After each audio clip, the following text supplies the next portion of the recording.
Hey guys, happy Thursday. Good to see you joining us today. We are so thankful for you. We've been talking about purpose, that we created for a purpose, with the purpose, why we exist. But then we kind of shifted over into worship. And so let's kind of dig down in that, drill down a little bit more about that worship and the importance of why we need to surrender, our lives to God on a daily basis. Hebrews 12 says it like this in the Message paraphrase. Do you see what we've got? An unshakable kingdom. And do you see how thankful we must be? Not only thankful, but brimming with worship, deeply reverent before God. And the New Living Translation says, since we are receiving a kingdom that is unshakable, let us be thankful and please God by worshiping him with holy fear and awe. And I believe we really got to get a better understanding of what worship is. Like I said, worship is not just in the church service. It's not lifting up our hands.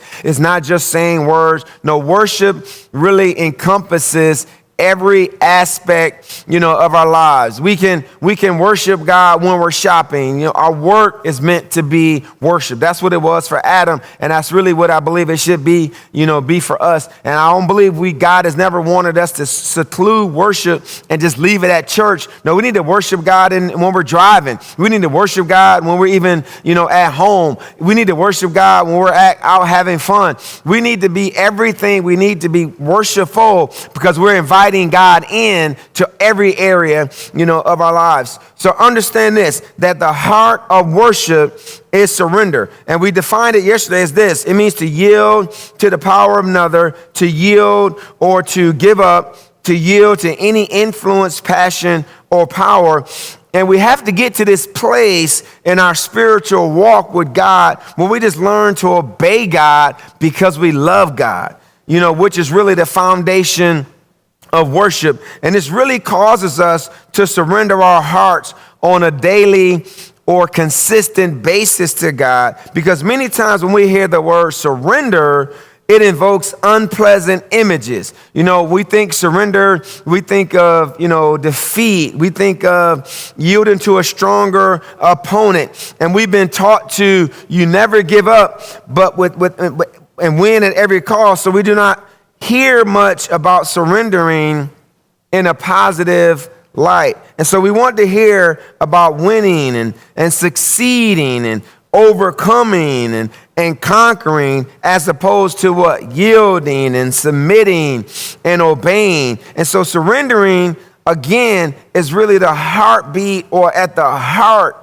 of worship, and is the natural response to God's amazing love and mercy. And we must learn to give ourselves over to God, again, not out of duty, but out of love. And so to the expression of worship, like we said earlier, is way past music.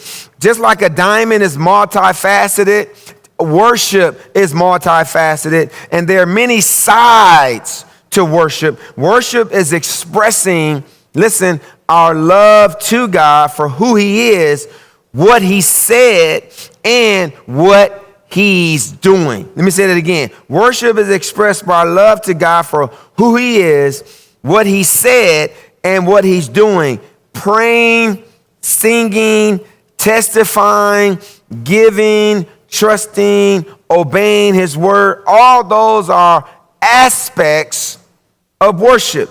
So true worship brings God pleasure, and God is the focus and the center of our worship, and not man. I mean, even in the Bible, you see when an angel shows up, he always told the person, don't bow down. We don't bow down or worship angels. We only worship God and God alone. Romans 12, as we begin to wrap this up, says like this. And so, dear brothers and sisters, I plead with you to give your bodies to God, because all of us, for all he's done for you, he says, let them be a living and holy sacrifice, the kind he will find, acceptable. This is truly the way to worship him. Don't copy the behavior and customs of this world, but let God transform you into a new person by changing the way you think. Then you will learn to know God's will for you, which is good and pleasing and perfect. So an act of personal surrender has many names. consecration, making Jesus Lord, dying to self. It does not matter what we call it. We just need to do it. Come on, let's worship God today. Let's surrender our hearts to God today. Let's surrender our lives today afresh and anew. Come on back on Friday as we wrap up this series this week. Love you guys. See you tomorrow. Enjoy your Thursday.